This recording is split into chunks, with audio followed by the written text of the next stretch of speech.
Assalamualaikum warahmatullahi wabarakatuh. Alhamdulillah wa kafa wassalatu wassalamu ala rasulillah.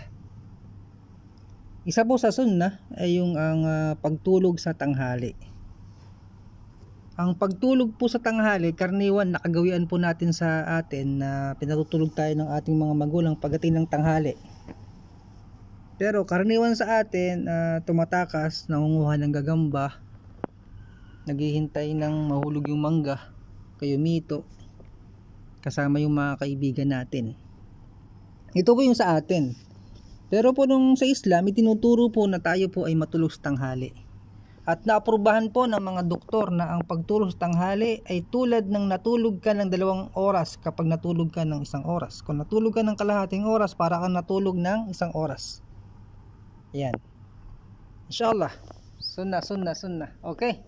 At saka isa po sa mga wisdom siguro kung bakit gusto nating lumabas kapag ganitong oras.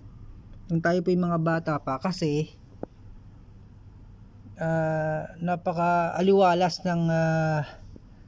ng oras na to. Halimbawa, tanghaling tapat, no? Tapos yung araw talagang kitang-kita ang lahat. Kaya minsan naalala po natin na sa kabilang buhay ay wala ng tulog. Hindi na matutulog yung tao. Kasi sa sobrang hirap at saka sobrang saya, ayaw nilang maputol yung kasiyahan, kaya gising sila. Tapos hindi na sila makakapagpahinga kasi puro pahirap na sa kanila. Kaya yung isang tao sa hadith ng propeta sallallahu alaihi wasallam, yung pinakamaginhawang buhay sa mundong ito ng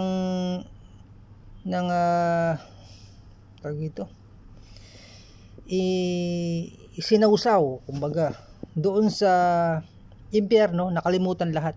Parang sabi niya, wala akong natandaang masaya, ginhawa mula nung siya nilikha ng Allah.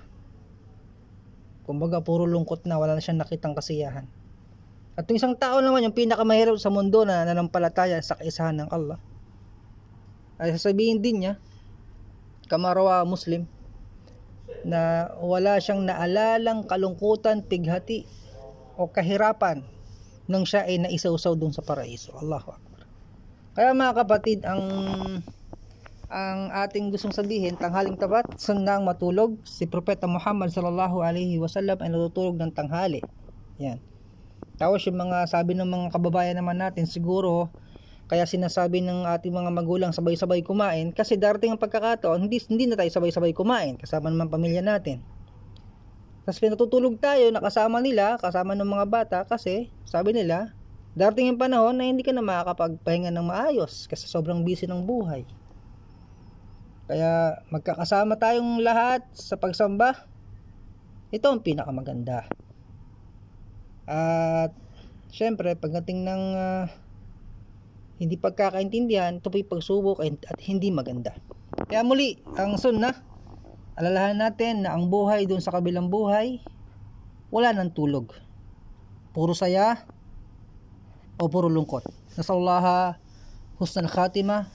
Hilingin natin sa Allah, pasukin tayo sa Jannah. Amin.